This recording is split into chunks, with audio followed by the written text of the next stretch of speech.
BJP. അനുകൂല നിലപാടുമായി ലത്തീൻ രൂപത രംഗത്ത് വന്നിരിക്കുന്നു. കേന്ദ്ര സർക്കാരിൻ്റെ വികസന പ്രവർത്തനം കണ്ടില്ലെന്ന് നടിക്കാൻ കഴിയില്ല എന്നാണ് ലത്തീൻ രൂപത പറയുന്നത്. മാത്രമല്ല, അവരുടെ മുഖപത്രമായ വരാപ്പുഴ രൂപതയുടെ മുഖപത്രമായ ജീവദീപ്തിയിലാണ് ഇത്തരമൊരു ലേഖനം വന്നിരിക്കുന്നത്. മോദി സർക്കാരിന് അഴിമതിയില്ലെന്നാണ് അവർ കരുതുന്നത് എന്നുകൂടി ഈ ലേഖനത്തിൽ പറയുന്നു. ശ്രീകാന്ത് കൊച്ചിയിൽ നിന്ന് തത്സമയ വിവരങ്ങളുമായി ചേരുന്നു. Srikanth, good morning and welcome to morning show. പറയൂ വിവരങ്ങൾ.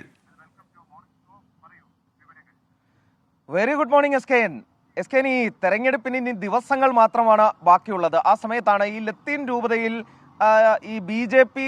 നിലപാടുമായി ബന്ധപ്പെട്ട് ബി.ജെ.പിയോടുള്ള നിലപാടിൽ ചെറിയ അഭിപ്രായ വ്യത്യാസമുണ്ടോ എന്നൊരു സംശയം ജനിക്കുന്നത്. കാരണം കഴിഞ്ഞ ദിവസം ഒരു കേരള സ്റ്റോറിക്ക് എതിരായി ഈ ലത്തീൻ രൂപതയുടെ ഒരു ലേഖനം വന്നിരുന്നു. അവരുടെ ജീവനാദം എന്ന് പറയുന്ന സംസ്ഥാനത്ത് മൊത്തത്തിലുള്ള അവരുടെ പത്രത്തിലാണ്, പ്രസിദ്ധീകരണത്തിലാണ് അത് വന്നത്.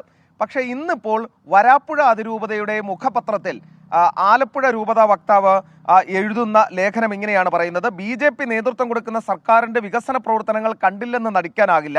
ബി.ജെ.പിയുടെ വിദേശ നയം ശ്ലാഘനീയമാണെന്ന് അവിടുത്തെ PRO കൂടിയായ ഫാദർ സേവ്യർ കുടിയാമ്പശ്ശേരി പറയുന്നു. മോദിക്ക് വിദേശത്തുള്ള സ്വീകാര്യത ചെറുതല്ല. മോദി സർക്കാരിന് അഴിമതിയില്ലെന്ന് വേണം കരുതാനെന്നും ജീവദീപ്തിയിലെ ലേഖനത്തിൽ അവർ പറയുകയും ചെയ്യുന്നു.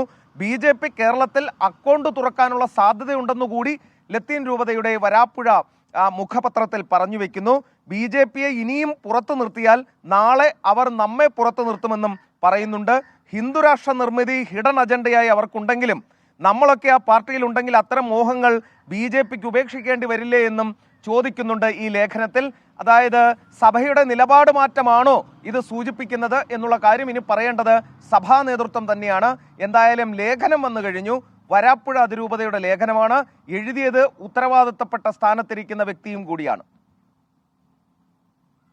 Okay, thank you. ശ്രീകാന്താണ് കൊച്ചിയിൽ നിന്ന് വിവരങ്ങൾ നൽകിയത്.